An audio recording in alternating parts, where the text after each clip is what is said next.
আসসালামু আলাইকুম। আমি মোমেনার দিন কাউ থেকে মোমেনা বলছি। আপনারা সবাই কেমন আছেন? আলহামদুলিল্লাহ, আমরাও সবাই ভালো আছি। আপনারা পৃথিবীর যে প্রান্ত থেকে আমার ভিডিওগুলো দেখতেছেন তাদেরকে জানাই অসংখ্য অসংখ্য ধন্যবাদ। যারা আমার নতুন সাবস্ক্রাইবার তাদেরকেও জানাই, যারা অলরেডি তো সাবস্ক্রাইব করছেন তাদেরও নতুন যারা, তাদেরকে সবাইকে আমার আন্তরিক ভালোবাসা এবং দোয়া রইল তাদের প্রতি। এখানে আমি একটু পরোটা বানাবো। আমি এখানে লবণ আর একটু হালকা চিনি দিয়ে দিছি, তেলও দিয়ে দিছি। ওইটা দেখাইতে ভুলে গেছি। পরোটা বানাইতে আমরা সবাই জানি, তারপরে যারা নতুন গৃহিণী আছে বা যারা ব্যাচেলার ভাই আছে তাদের জন্য একটু সুবিধা আবার দেখাইবে। আমি একটু চিনি দিছি। আমি একটু আজকে পরোটার মধ্যে একটু রেগুলার মিল্ক আছে সেটা দিয়ে আমি গুলবো, তাহলে একটু টেস্ট। আমি হালকা কুসুম করে নিছি দুধটারে। রেগুলারও খাইতে পারেন, বাট একটু টেস্টের জন্য আমি একটু দুধ দিয়ে গুলাইছি। আসল কথা হলো আমার ঘরে 1 গ্যালন দুধ আনছে, বুঝছেন? মানে এটা কেউ খায় না, আমনে করে সিক্রেটটা কইলাম। তো এখন ভাবলাম যে পরোটার সাথে দেই, আরও টেস্ট হবে, মজা হবে। হাত লাগাবো একটু পরে। তো দেশে তো এখন অনেক গরম, সবাই সাবধানে থাকেন, প্রচুর পরিমাণে পানি খাবেন,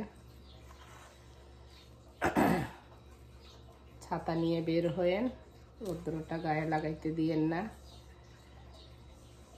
এখানে আমরা অনেকের সাথে রাগ করি, সেই ভাই বোন বলেন, বন্ধু বান্ধব বলেন, কিন্তু আমরা কিন্তু তা জানি না যে আমি যে রাগ করলাম তার সাথে কি নিয়ে রাগ করলাম, বা অপরপক্ষকেও তো জানতে দেওয়া দরকার যে আমি আপনার সাথে এইটার জন্য রাগ করছি। দুনিয়া কয়দিন গো, তারপরও আমরা বুঝি না গো। যেমন আমি মথে নিব, এই যে পরোটাটা এইভাবে গোলাটারে ভালো করে মুইথা নিবেন। মরতেও পারি না গো, হাতে ব্যথা।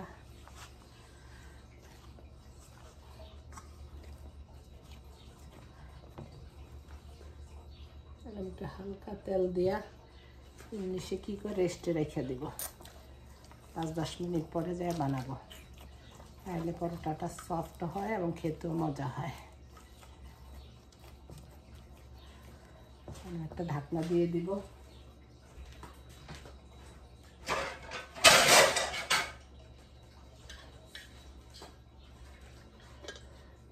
এটা হইতে থাকো।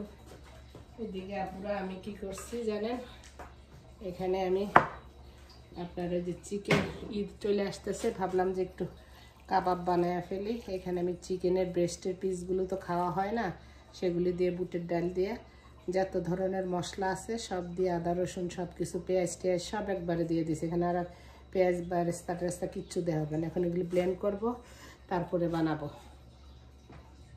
10 মিনিট পরে আবার আপনাদের মাঝে ফিরে এলাম। লাঞ্চে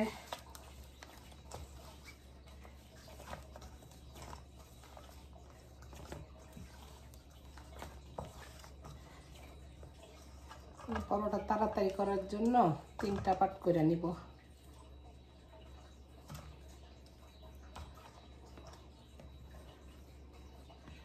এই কাউন্টার টেবিলটা মুছা নিছি, এখানে আমার বানাইতে সুবিধা হয় দেখে আমি এখানে বানাই। পুরা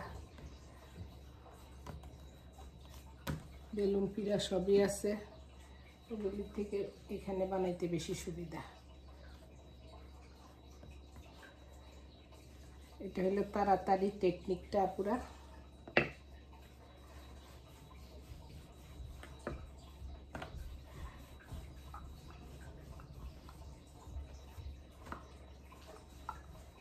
আমাদের এখানে মেঘলা মেঘলা, মনটাও খারাপ লাগে মেঘলা থাকলে। মনে হয় পৃথিবীতে কেউ নাই, একা অসহায় এরকম মনে হয়। আপনাদের এরকম মনে হয় কিনা জানাইন কমেন্টে। এই যেখানে এখন অয়েল দিয়ে দিব আর একটু গুঁড়ি দিয়ে দিব, তারপর এভাবে ফোল্ড করবেন। এটা তাড়াতাড়ি করার জন্য একটা টেকনিক। এখন আপনি যেতটুকু ভারী খাইতে চান ভারী, এটা আমি 4টা বানাবো। পরোটা যত পাতলা হবে তত ভালো লাগবে। আমার ভাগিনা বউ ইমো, ওর হাতে পরোটা, আমার ছোট বোনের হাতে পরোটা অনেক মজা। আমার বউ আবার আমার হাতের পরোটা পছন্দ করে। আসলে এক একজনের হাতে এক একটা মজা বেশি হয়।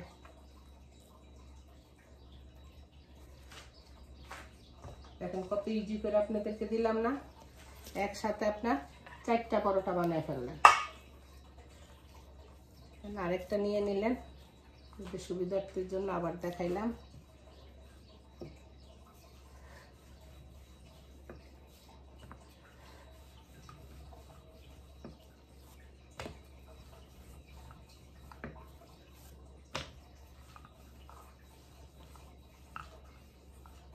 বিভিন্ন ধরনের ভাবে পরোটা বানানো যায়, এটা আমার কাছে ইজি হয়, সেই জন্য আমি এইভাবেই বানাই।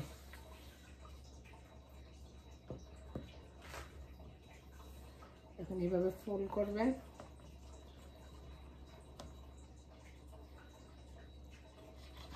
এটারও আমি 4টা করে বানাবো।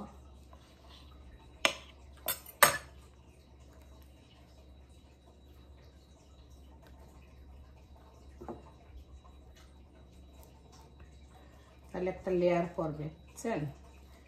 তাহলে পরোটাটা অনেক ক্রাঞ্চিও হবে, সফটও হবে।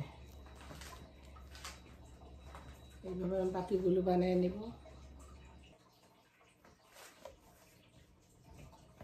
রুটিগুলো এখন বেলতে চলে এলাম।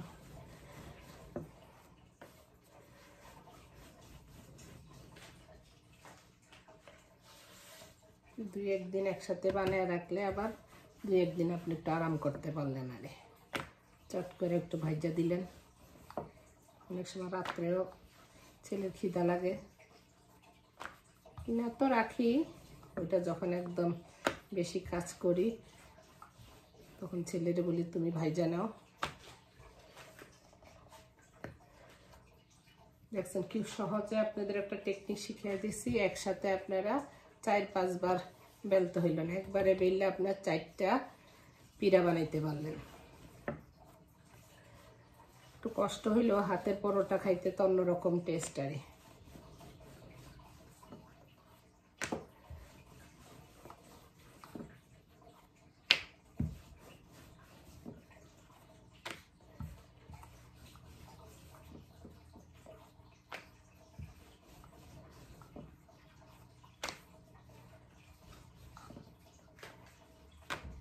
যে এখানে একটা তাওয়া বসায় দেই। এই যে আমি এখানে কাবাব বানাইতে চলে এলাম। এগুলি ব্লেন্ড করা হয়ে গেছে। এটার মধ্যে সব মশলা দেওয়া আছে, আমি আর কিছু দিব না। দিব একটা আন্ডা,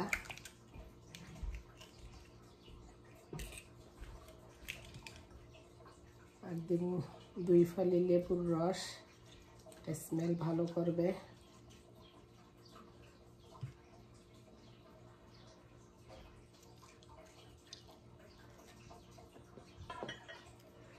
আর এখানে ধনিয়া পাতা নিছি, আর আপনার শুকনা মরিচ ক্র্যাশ করে নিছি। তাইলা এই কাবাবটার মধ্যে এরকম করে দিলে না ভালো লাগে।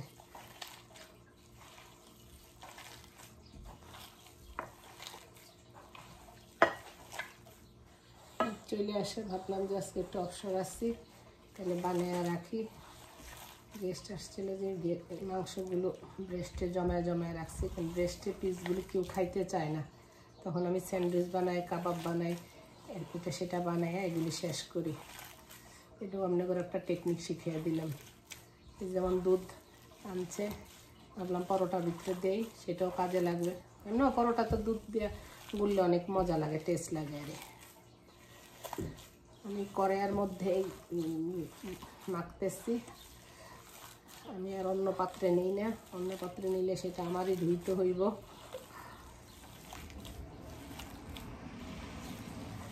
ভালো করে উপকরণগুলো যেন মিক্স হয় সেদিকে খেয়াল রাখবেন।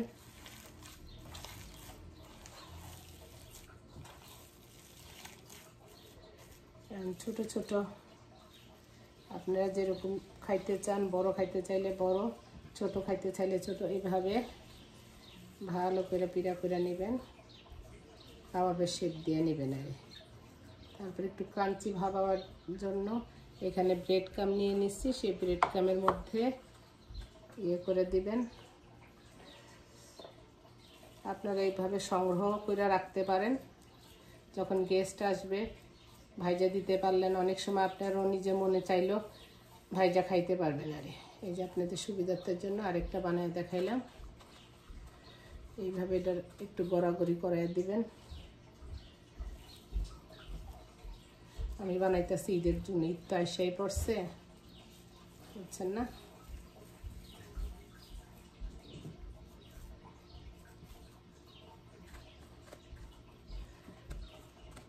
এইভাবে বানাইয়া আপনি ডিপ ফ্রিজ করে রাখা, তারপরে আপনি জি ব্লকের ব্যাগের জায়গা কম লাগবে। আর তো আমি সবগুলো বানাই, তারপরে আবার এই যে পুরো আমার অফ ক্যামেরাতে সবগুলো বানানো হয়ে গেছে, 27টার মতো হয়েছে। আপনাদেরকে বলতে ভুলে গেছি, আপনারা এই ব্রেস্টের মাংসের সাথে আলুও দিতে পারেন, তারপর বুটের ডালও দিতে পারেন, যার যেটা চয়েস, দুইটা দিয়েই বানানো যায়।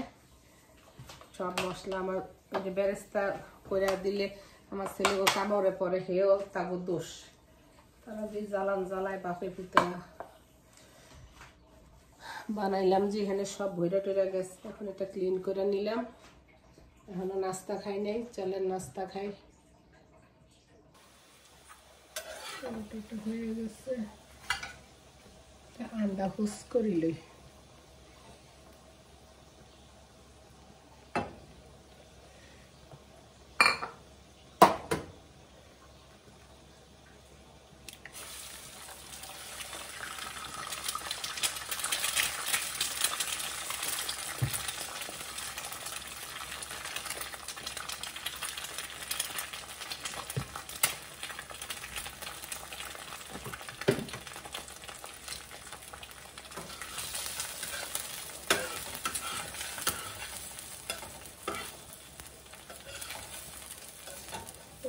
আমাদের নাস্তা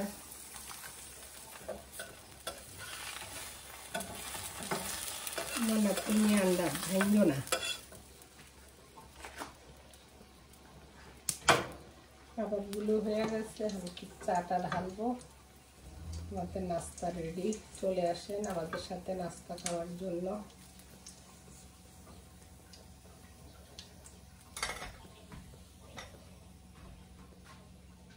এই যে চলে এলাম আপুরা আপনাদের মাঝে নাস্তা নিয়ে, তো চা ঢাইলা নেই,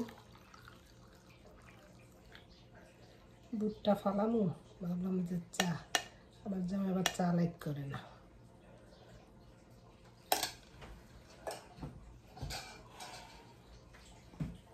আমি খাইয়া বলি কাবাব কেরম হয়েছে। বিসমিল্লাহ,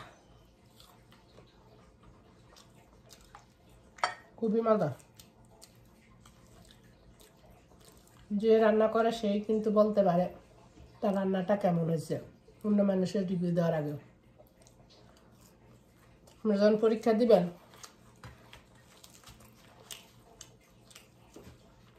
আমি নিয়ে নিছি রসমালাই। আপনারা কেউ খান না কি রসমালাই বা মিষ্টি দেয়া? মোস্ট অফ দ্য মিষ্টি যে মানুষই আনে আমারই খাওয়া লাগে। বিসমিল্লাহ।